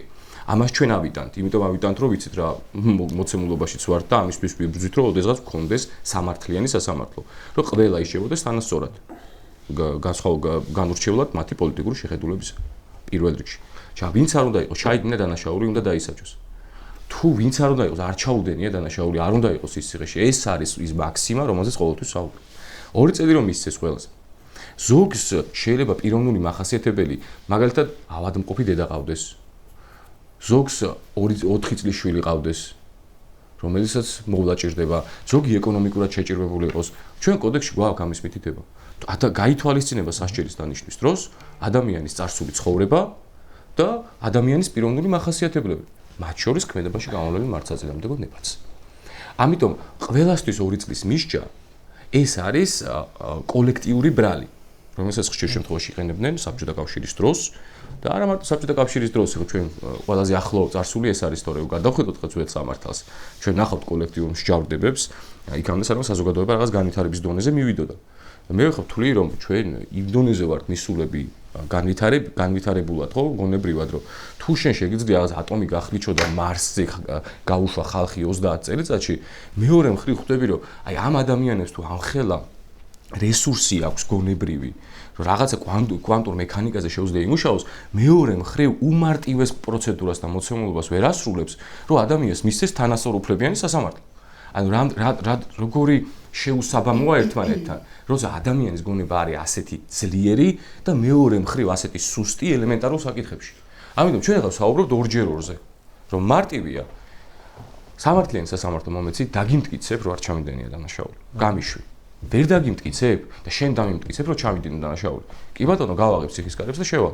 არა სხვა სასჯელს მოვიხდი. ზოგადად სასჯელის და სამომავლო პრევენცია იწყება არა ციხით, არამედ სამართლიანობის განცდით. რა აზრი აქვს სასჯელის დანიშნოს თუ ადამიანს შინაგანი განცდა აქვს რომ დანაშაული არ ჩაუდენია.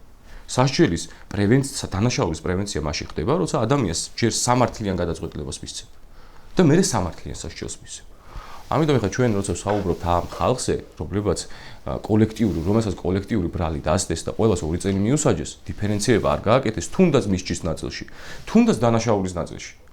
ხო, ვიღაცას ვიღაც ესეთი დაუმტკიცო და განაჩენს რომ გადაშლით თქვენ რა გონია ცალ-ცალკე წერია იქ ამ ინდივიდუალური საკითხები?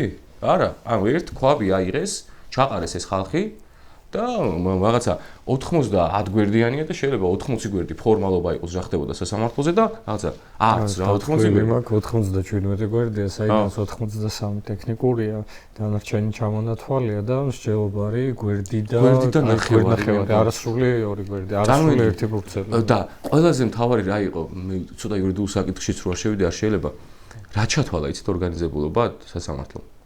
ის ხო ვერ დაადგინა იცნობდნენ თუ არა კონტაქტი ჰქონდათ თუ არა იცნობდნენ თუ არა ორგანიზატორებს რაღაც საკანონმდებლო სავალდებულო საკითხები ეს ხო ვერ დაადგინდა კაცო ვერც დადგინდებოდა ვერანაირად თითქოს ვთავაზობდნენ რომ ახლა ტელეფონის ექსპერტიზას მოვიტანთ ახლა ჩვენ ტექნიკურსო და დაგიდასტურებთ ყველაფერს მაგრამ როგორც თქვენ ნახეთ ისე ნახეთ ჩვენც მაგრამ თქვა რომ პოლიციელებმა თქვესო რომ აი უცბად თუ იწყებოდაო დაპირისპირებაო თითქოს ორგანიზებულადო კითხვა კი არ დაისვა რომ შეიძლება ზოგთან ყველას თავი რა არის სხვადასხვა პირს სხვადასხვა დღეს ედავებიან მაგალითად 3 კაცს ედავებიან 1 დეკემბერს 5 კაცს ედავებიან 28 ნოემბერს 6 კაცს ედავებიან 29-30 რამდენიც არის რა და ის კი არ განაცხავა რომ იქნებ 29 ნოემბერს ნელ-ნელა დაიწყო და 1 დეკემბერს მართლა ჩქარა დაიწყო. დამთხიქნებ დაიმთხვა ეს ყველაფერი, რომ მაგალითად, რავი, ვიღაცა მობილურ ტელეფონშია, Facebook-ზე, სოციოლოგიებში სკროლავს და უცბად ამოუგდო ვიღაცის ნიუსი, რომ შეურაცხყოფას აყენებს აქციის მონაწილეებს. იქნებ ყველა ერთად გაბრაზდა. ჯერთ ისე არ ყოფილა, მაგრამ რომც ყოფილიყო და ყველაზე მთავარი, იმ გაბრაზებულებს შორის ესენი იყვნენ თუ არა? ეს არ წერია. ანუ დავუშვოთ 500 კაცი ერთდროულად გაბრაზდა, მართლა ვიღაცა რაღაცას აორგანიზებს. მე იმ 500 კაცში ვიყავი თუ არა გაბრაზების დროს. ამის მტკიცებულება არ დევს საქმეში. ანუ ძირითადად მტკიცებულება აი მაგაზე მინდა და კითხვის დასმა. ძირითადად მტკიცებულებები მე როგორც ხვდები, ნუ ეკონომიკის შემთხვევაში ისევ და ისევ მე 4-ად ვახსენებ მგონი, მაგრამ ის კადრი მახსოვს უბრალოდ სალფეტკს ისურის რა. ხო? იყო ვიდეო მტკიცებულობა, ძირითადად მტკიცებულებები რა იყო? მოწმეთან მოწმესაც გავაშე პოლიციელის ჩვენება და კიდე რა იყო ყველაზე აბსურდული რაც არის რა ამ საქმეებში. მოდი ესე გეტყვით რა იყო მტკიცებულებებზე ვისაუბროთ, იმიტომ რომ პატერნი ჩემზე მაყურებელი და გაიგოს რა. კი, აი ძალიან მარტივად მოიტანეს ვიდეო მასალა და ამბობენ რომ მე მაქვს გადაღებული შენ როგორ ჩაიდინე დანაშაული. ოღონდ ეს ვიდეო მასალა გადაღებულია ვიღაც გაურკვეველი წარმომავლობის ტიპის მიერ შინაგან საქმეთა საქმეთა სამინისტროს თანამშრომელი, რომელიც ავარავდოდ იდგა რაღაც მობილური ტელეფონით ესე პოლიციის უკან და არ ვიცით როდის მიიტანეს, არ ვიცით რა მოცულობის იყო ეს ვიდეო მასალები, ფაქტია რომ მაგალითად გური მრცხოვალის შემთხვევაში ეს ხოთ 13 წამიანი ვიდეო, რომელიც აღმოჩნდა რომ რეალურად დამონტაჟებული იყო და 7, 3 და 2 წამიანი ვიდეოს 7, 3 და 3 წამიანი ვიდეოს ნაერთი იყო. ეგეთი რამე აღმოჩნდა. ეს ექსპერტიზამ დაწერა და დაადგინა და ასევე იყო 4 წამიანი ვიდეო და რაღაც და როცა ვკითხეთ გამომძიებლებს ეს ვიდეოები რატო არის ესეთი წამებიო, მითხრეს რომ აი ჩვენ ამოვჭერითო ისო როცა მნიშვნელოვანი იყო, დრო წარმოიდგინოთ დაახლოებით ეს ამოვჭერი ნიშნავს რომ კონტექსტი წავშალე.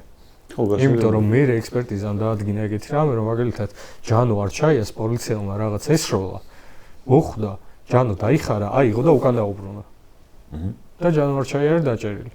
ოღონდ ეს ექსპერტიზამ დაადგინა რა დაწერა რომ ესეა. გური მრცხოვაოს მაგალითად კიდე საინტერესო ეს არის დამონტაჟებული ვიდეო მეთქი. ეს 13 წამიანი ვიდეოდან პირველი 3 წამი არის ქვა. ჩანს ქვაფენილზე. და ექსპერტიზის დანიშვნა საიდან დაიწყო? საიდან მომივიდა აზრად რომ რატო დაუნიშნეთ საერთოდ იქიდან დაიწყო რომ უკან ჩანდა საბურავი. მანქანის საბურავი. და მეც ხო იმ აქციების ნაწილი ვიყავი და ვახსოვდა ეს პერიმეტრი დაახლოებით ან ისედაც ვინ უნდა მოგიყვეს რომ ჭიჭინაძის ქუჩაზე პოლიციის კორდონის უკანან წინ იდგა მანქანა. აი ეს ხო დაუჯერებელია აქციის მიმდინარეობისას 28 ნოემბერს რომ მანქანა იდგა რა და საბურავი რომ დავინახეთ აქედან გაჩნდა ლოგიკური ეჭვი დავნიშნეთ ექსპერტიზა და აღმოჩნდა რომ გური მრცხოვაოს ქვა ჩაუდეს. იმიტომ რომ ეს ქვა თურმე არის სხვა კონტექსტში, სხვა განათების პირობებში გადაღებული და მერე ადგენენ და გურის ვიდეოს მიაკერეს. მიაწევეს. და თქვენს რომ აი პირველი ქვა რო ჩანსო ეს გური მისროლაო რა. ეს სტანდარტი ხა ირაკლი თავისა სიტყვის, მაგრამ აი ეს სტანდარტი იყო დაახლოებით რომ ვიდეო მასალა არისო და ვიდეო მასალაზე ჩატარებული ჰაბიტოსკოპიური ექსპერტიზა. ოღონდ ხა მაყურებელს რომ განუმარტო ჰაბიტოსკოპიური ექსპერტიზა არის ამოცნობა პირის. და როცა ამბობ რომ ორი მტკიცებულება მაქვს მაგალითად ჰაბიტოსკოპიური ექსპერტიზა და ვიდეო ეგ არასწორია, იმიტომ რომ რეალურად ამ ვიდეოზე რომ ადამიანი ამოიცანი, იმიტომ არის ეს ვიდეო მტკიცებულება. თორე ცალკე აღებული ეს არ არის ორი მტკიცებულება, რომელიც დანაშაულს ადასტურებს. ერთი რამეა ვიდეოს მტკიცებულებად ხდის ჰაბიტოსკოპიური ექსპერტიზის დასკვნა. ის იყო პირველი და მერე იყო მოწმეთა ჩვენებები, რომლებიც არ დამეზარა და ის ადამიანები, ვინც სასამართლოში გამოიკითხეს, ავიღეთ დროები, ვინ როდის აღწერდა დანაშაულის ჩადენას, არავინ არ ამბობდა, რომ კონკრეტულად მაგალითად გური მრცხოვავამ, ჯანო არჩაიამ, იკა ქერაშვილმა დამაზიანა. ამბობდნენ, რომ აი აქციის მონაწილეებმა დამაზიანეს. და ამას ხო იძახდნენ და მე ავიღე და ვინ როდის იძახდა ეს დროები ავიღეთ, ამოვიწერეთ და დავადარეთ და აღმოჩნდა, რომ არავინ არ ამბობდა მაგალითად რომ მაშინ დავზიანდიო, როცა გული მრცხოვავამ ისროლა მათივე ვარაუდით. ანუ ადამიანები, ვინც მოვისმინეთ, შემხებლობაში არ იყვნენ ჩემ დაცვის ქვეშ ყოფთან კონკრეტულად. ფიზიკურად ვერ დააზიანებდნენ უფრო მეტი. ამ კონკრეტულ ადამიანს პოლიციას იმ დროს იქ არის მათივე დაახლოებით რომ წარმოიდგინოთ ჩვენ ვისაც მოვუსმინეთ საერთოდ სასამართლოში ის ადამიანები არასოდეს არ ყოფილან მაშინ აქციაზე როცა იყო გური მრცხოვავა. ხო, ის იყო მტკიცებულებების ჯამი და ეხლა საინტერესოა რაც ირაკლიმ თქვა რა გადაწყვეტილებაში როგორ აღმოჩნდა და კიდე ერთხელ ამბობ სრული მზაობა მაქვს რაღაც ჩემი ტელეფონის ნომერი გავუშვათ აქ თუ გინდა დავამაგროთ რომ დამირეკონ ამ ადამიანებმა მეილი გადმომიგზავნონ და გადაუგზავნე გადაწყვეტილებას და ვაჩვენებ რომ ეს არ არის უტრირება და მართლა ეგრე წერია იქ რომ ესე წერია რომ მოწმეთა ჩვენებებიდანო მე ვადგენო რომ ორგანიზებულია შეიძლება ცალკე ორგანიზატორის ვინაობას არ ვადგენდეო მაგრამ ძალიან გავდაო ადამიანები რასაც აკეთებდნენ ერთმანეთს და ეხლა რა გავდა აი დაუშვათ წარმოიდგინეთ რომ აქციაზე ხართ რა შეიძლება ყველაზე ორიგინალური მოიფიქრო პოლიციასთან დასაპირისპირებლად ან რა შეიძლება გააკეთო ისინი ამბობენ რომ წინ რო დროშებით ედგნენო და სახებიო რომ დაფარული ქონდათო და რო ყვიროდნენო რომ გადმოდით ჩვენ ხარესო ისო ერთმანეთს იმდენად გავსო რომ შეუძლებელია ორ ადამიანს ერთდროულად მოვიდესო აზრად მეც ანუ იგივე ლოგიკით სტადიონზე გოლს იყვირებს რამდენი ადამიანი ეგ ორგანიზებულია კი ნახეთ დაახლოებით რო აღწეროთ ეს ამბობს ესეთ რამეს რომ ირაკლი კაბახიძემო განცხადება რომ გააკეთაო და რო თქვაო რომ აი ხა ჩვენ წყვეთ ევროკავშირთან ინტეგრირების პროცესს და ვავადებთ დროებითო ფიზიკურად შეუძლებელიაო ამ ადამიანებს ერთი და იგივე რეაქცია ქონოდათო პარლამენტთან მისვლის სახითო და მე საქართველოს დროშა წაიღოთო თუ ვინმე არ უთხრა რომ ესე უნდა გააკეთოთო რა არა და ეგრე იყო ზუსტად ხო ის იმსჯელა ნინო გაუსტაშვილმა ხო გასაგებია რომ ერთდროულად ვინმეს დედის გინება შეიძლება არ მოგინდეს ერთ რაღაცას დავამატე შეიძლება უმარ შენ იმას მოწმეებთან დაკავშირებით მოწმეები რომ მოდიოდნენ მოწმეებს კითხვებს რო უსვამდნენ ადვოკატები რაღაც უხერხული მდგომარეობა ქონათ იმიტომ რომ შეგიძლია მოწმემ ამ ჩემს ხარ იქნებოდა გასაკვირი მოწმეს მოეთყუებინა და ეთქვა რომ აგერ რეზო კიკნაძემ თუნდა დავინახე მე მესროლა ფურცელი მაგალითად ეგ არაფერი არ უდგას ამათ წინ იმიტომ რომ ესენი გედედეს და პოლიციის თანამშრომლები არიან და რაღაც მხრივ დავერბოვკებულები არიან პროკურატურის მიერ იმიტომ რომ იყო შემთხვევები და დაცულებიც არიან დაცულებიც ხო და აი მან მივიდიორ ზუსტად იმიტომ რომ ერთი შემთხვევა იყო ირაკლიმ ტელეფონით იქ იყო არ ვიცი ვიდეოც გავრცელდა და მე მაგის მე გამწარებულებმა დახურეს სასამართლოს ხდომები ო ჩემი ბრალია ხო შენი ბრალია არა მაგათაც ირაკლიმ გამოვიჭირეთ ესე ვთქვათ ერთ-ერთი მოწმე რომელიც პირდაპირ კონტაქტზე იყო პროკურატურასთან და რაღაცებს ემესიჯებოდნენ ერთმანეთს რომ ერთი მესიჯ ბოქსი ყოფილიყო და რაღაც მხრივ არ დარღვეულიყო მათი ანუ პროკურატურის სქემა და იმდენამდე ვერ ასრულებდა რომ მე რო მიუთითეთ მოკლედ მთელი ის იყო და ძალიან დაიბნენ რეალურად ჩემი გადმოსახედიდან იმიტომ რომ არც ერთის ხდომა მე არ ჩამიგდია იყო ის რომ შიში არსებობს მათი მხრიდან მიუხედავად იმისა რომ სისტემა მათ იცავს მათ არ აწყობთ ტყუილი ლაპარაკონ და ვერ იტყვიან ტყუილს, იმიტომ რომ იციან რომ ადრე თუ გვიან სამართალი მათ დაეწევა და თან ჩვენ ძალიან მკაცრად დავსჯით დარწმუნებული იყავით მაგაში ყველა ადამიანს ვინც რეალურად სრულ მოწმეა. და ანუ ყველანაირად ცდილობდნენ რომ ტყუილი არ ეთქვათ, ეგრე არ იყო? ანუ მაქსიმალურად ყოველ შემთხვევაში.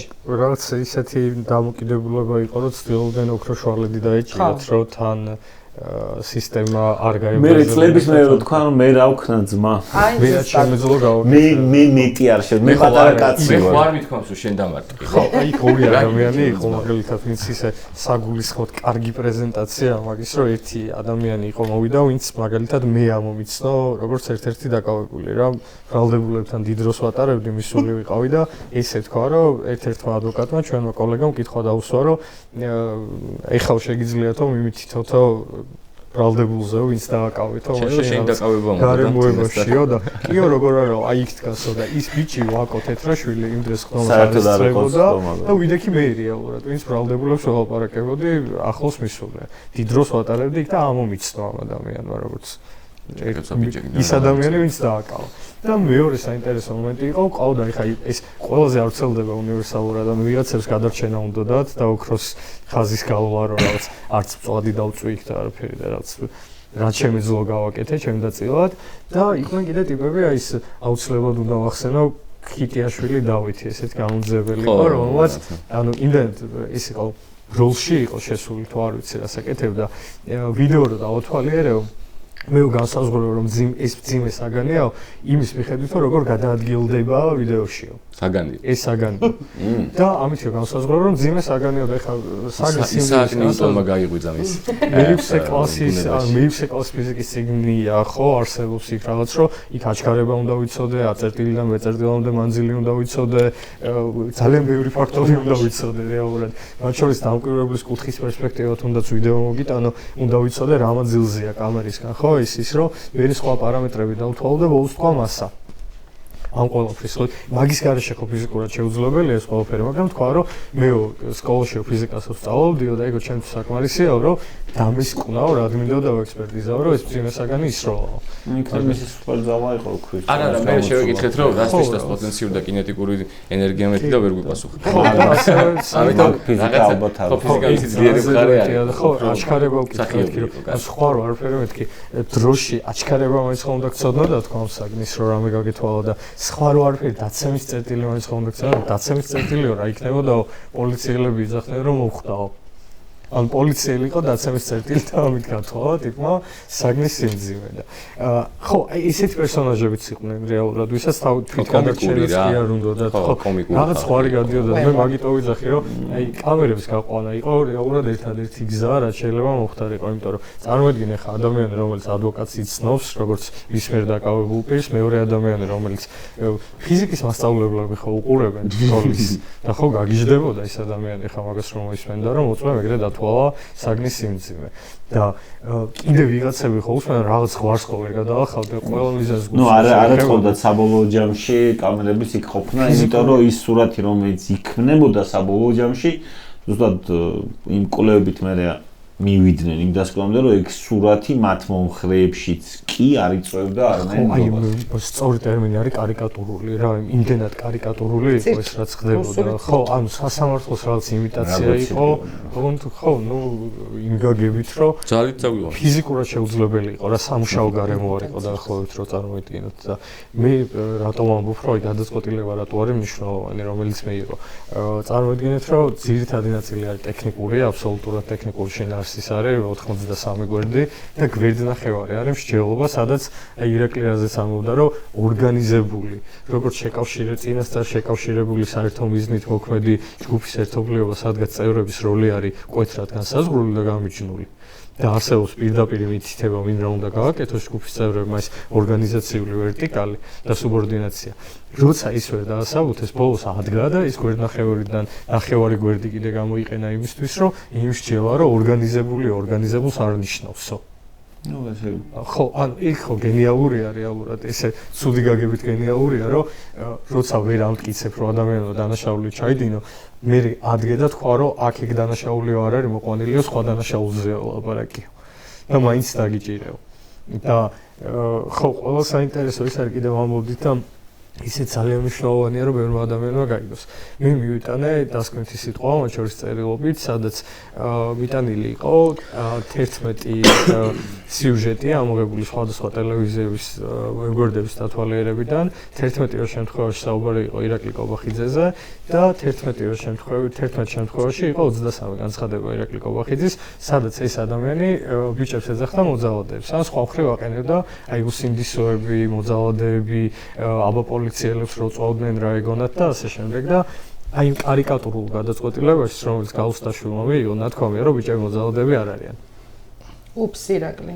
ხო, აი იქაც ეგ წერია დაახლოებით რომ წარმოიდგინოთ, იმიტომ რომ ჩვენთვის ხომ მნიშვნელოვანი არ იყო რაღაც 20 გვერდი დაუთმე ირაკლი კობახიძის განცხადებების აღწერას და განხილვას რომ მე მივეტანა და მოსამართლისთვის მეთქვა რომ მე რომ შენ ვიყოთქო ძალიან ვინერვიულებდი რომ სადღაც ვიღაც ადამიანი არსებობს რა მნიშვნელობა აქვს რა პოზიციაზე მუშაობს, რომელიც იმდენად არ მცევს პატივს, რომ დილიდან საღამომდე ვის რაღაც ისედაც ვირფას საეთერო დროს უთმობს შენ ნაცვლად გადაწყვეტილებებს მიღებას. ეხლა მე გულწრფელად ვიძახ, მე რო ყოფილიყავი ნინო გაუსტაშვილი, ალბათ ყოველი ეგეთი რაღაც სინქრონის ნახვისას ტელევიზორში კომენტარი ძალიან ვინერვიულებდი იმ დღეს რა, რომ მე მაქვს გადაწყვეტილება მისაღები და გეხვეწები, რატომ მეუნები მანდედან რა გადაწყვეტილება უნდა მივიღო. მეგონი რომ იცოდა რომ თავიდანვე გადაწყვეტილებას ეგ არის. ხო, აი ეს საინტერესოა, წარმოიდგინეთ რომ რამხელას ეწოლა იყო სასამართლოზე. რაში ჭირდებოდათ, მაგრამ საჯაროდ მაინც რამხელას ეწოლა იყო და ამ ზეწოლის პირობებში ამ ხალხმა ვერ შეძლო არ იწერებოდა ფურცელზეც კი. იმიტომ რომ 226-ე გადაკვალიფიცირებას ხო რაღაც სასაცილო გამოვიდა და კომიკური გამოვიდა რომ მოუწიათ მაინც ორგანიზებულს მსჯელობა, მაგრამ ის წაყენებული ბრალი უბრალოდ არ იწერებოდა. დაახლოებით რომ წარმოიდგინოთ, რამდენად მარაზმი იყო იქამდე პროცესი, რაც მიმდინარეობდა. თუმცა ნელ-ნელა იხვეწებიან.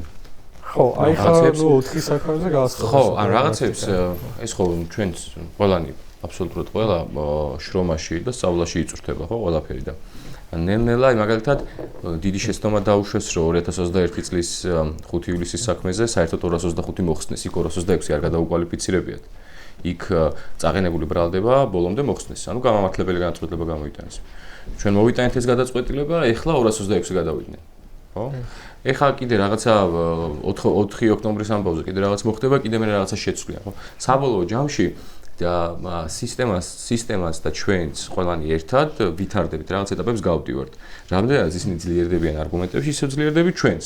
მაგრამ არ უნდა დაგვავიწყდეს საბოლოო ჯამში, რომ ამ გაძლიერებაში და არგუმენტების მოძიებაში ჩვეულებრივი ადამიანები ისჩებიან უდანაშაულოდ. აი ეს არ უნდა დაგვავიწყდეს არასდროს, აი ვიღაცა იურისტ რო ვეკამათები ამ რაღაცა დიდ ღირებულებებს, რომ სამართლიანობა მინდა, კანონიერება მინდა, კარგი სისტემა მინდა, ამას რო ვეუბნები, მე რაღაც გვავიწყდება თითქოს, რომ აი ამ პროცესში ადამიანები ეწირებიან. ანუ ადამიანების დრო ეწირება, შვილებთან გატარებულ დროს ვართმევთ, გასატარებელ დროს ვართმევთ, მშობლებთან გასატარებელ დროს ვართმევთ, ვიღაცა პატიმარს გარდაეცვალა დედა, ვიღაცას მამა და წარმოვიდგინეთ რა მხელა სტრესია ეს ადამიანისთვის და საბოლოო ჯამში როგორ გინდა რომ ეს ადამიანი განაწყო კონსტიტუციურად სახელმწიფო წარმომადგენლების მიმართ.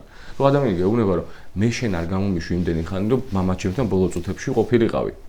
და მე ეუბნები რომ აი ოდესღაც კიდე შეიცვლება რაღაც და ჩვენ ვეთქვით რომ აუ იცი რა თურმე მართალი ყოფილხარ რა და მე ეს ადამიანი გამოვა და გეტყვის აბა მაშინ მოსამართლემ რატო გამამტყუნა და მე შენ უნდა უპასუხო იცი რა მოსამართლეს იმუნიტეტი აქვს ჩვენ ამის გამო პასუხს ვერ მოგთხოვთ და მე ადამიანებს სამართლიანი განცდა აქვს ამიტომ ხდება ყოველ აბით ჩემი აზრით 100 წლებში ერთხელ გადატვირთები ხო ის რაც ევროპამ 50-იანებში გაიარა რევოლუციები ის რაც აი ნეხლაც ხო როდესაც ხედავთ რეალურად სოფლიო პოლიტიკაში გადატვირთები ხდება და იცვლება რაღაცა წესრიგები იცვლება იმიტომ რომ იმდენად დროს მოჭამს რაღაც წესრიგი რომელიც ხალხს ხელში ამოსდის ის უსამართლობა რომ მე თulis რომ რადიკალურად სხვა ცხოვრებით უნდა იცხოვროს და ჩვენ რაღაცნაირად უნდა შევძლოთ რომ არ ავირჩიოთ რადიკალური მხარე ნელი პროცესით, ურთიერთკავშირით, სამართლიანობით მივახციოთ იმდენს, რომ არც ქეთოს ოჯახი იყოს დაზარალებული, არც იმ მოსამართლის ოჯახი იყოს დაზარალებული. თქვენ გინდათ ვინმეს უხარია, რომ რაღაც პოლიციელს დავიჭერთ? ოდესღაც თუ მოხდება? დაჭერა მიხარია. არა, ინდივიდუალურად, მე როგორც ადვოკატს, როგორც ადამიანს ინდივიდუალურად, არავის 4 კედელს შორის გამომწყდება არ მიხარია. მაგრამ როდესაც მეტი გზა არ არის და ეს ხალხის საშიშია საზოგადოებისთვის, უნდა ახსრულდეს კანონი. მაგრამ ინდივიდუალურად როგორ შეიძლება მე მიხაროდეს ვინმეს ცუდი საერთოდ ადამიანი შინაგანად მოწოდებული უნდა იყოს რომ ცუდი არ გიხაროდეს ამიტომ ძალიან წუხვართ ამაზე და ძალიან ბევრს ვფიქრობთ და იურისტებიც ვფიქრობთ რომ როდესაც ეს ყველაფერი დასრულდება ჩვენ დავბრუნდებით დემოკრატიულ პროცესში როგორ უნდა მოვიქცეთ ერთია რომ ეხა რაღაცა ნაბიჯი გადავდგა წინ მეორეა რომ მე როგორ ვიქცევით იმიტომ რომ მერეც ძალიან დიდი მნიშვნელობა აქვს უფლებების დაცვას და ეს მეც ალსახად ვამბობ ყოველთვის ვინც არ უნდა იყოს, უნდა მისცეს სამართლიანი სასამართლოს უფლება. იმიტომ რომ მაშინ შენ ხდები მეორე მხარეს მოძალადე ადამიანი. ამიტომ თუ დაუნტკიცებთ ამ ყველაფერს და არა ისე როგორც რაღაც ჭორის დონეზე თვითონ რომ მოგვითრიეს საქმე შეკერები. არა. მე არასდროს არ მსურს იმ მხარეს ვიყო, ვინც უსამართლოდ საქმეს უკერავს ვიღაცას. თუნდაც ჯეროდეს რომ ის დამნაშავეა. აქედან იწყება უსამართლობა ზუსტად. ამიტომ არავის იმის განცდა არ ქონდეს რომ ვიღაცა უსამართლოდ ხელს მოკიდებს, როგორც ჩვენს დაცვის ქვეშ ყოფებს ექცევიან. არა, თუ ვინმეს მოკიდებთ ხელს და მოკიდებს ქართველი ხალხი ხელს, ეს იქნება სამართლიანად და კანონიერად. დაიცავთ? ეს არის ამოსავალი წერტილი. გაბრაზებამ არ უნდა გადაგძალოს, ეს არის ჩემი იურისტის პოზიცია.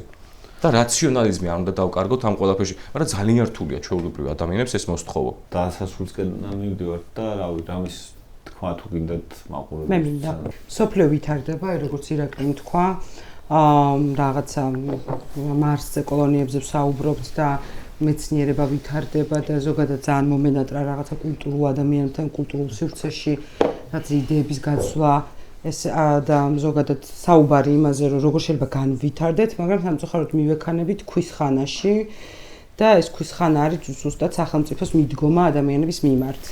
და ძალიან დიდი სურვილი მაქვს ზოგადად დიალოგი არსებობს ეგეთი ფორმა ნებისმიერ სახელმწიფოს ნებისმიერ კონფლიქტს მოყვება დიალოგი დიალოგის შედეგად შეიძლება რაღაცას მივახციოთ რომელიც არ მოკლავს ამ სახელმწიფოს იმიტომ რომ სახელმწიფოს მკვლელობას უყურებ მე ძალიან დიდი ხანია და ძალიან არ მსიამოვნებს ეს იურიდიულად უყურებთ ამას ხელოვნების თვალსაზრისით თუ ნებისმიერი სხვა სფეროს შეხედულებით არ უნდა გავნადგურდეთ როგორც ქვეყანა და ძალიან დიდი იმედი მაქვს რომ ვინც არ უნდა მიყურებდეს ახლა და ვინც არ უნდა მისმენდეს იყოს ეს ქოცი, ნაცი, შუაშისტი, მემარცხენე, მემარჯვენე ყველამ ერთ რაღაცაზე უნდა შევჯერდეთ დიალოგი უნდა შევძლოთ ერთმანეთთან იმიტომ რომ ეს გახრეჩვა არაფერ კარგს არ მოუტანს ისევ ჩვენ თავებს და ჩვენს ქვეყანას გულისწყდება იმაზე რომ ძალიან მარტივი პროპაგანდით ხდება ადამიანებისთვის რაღაცების დაჯერება.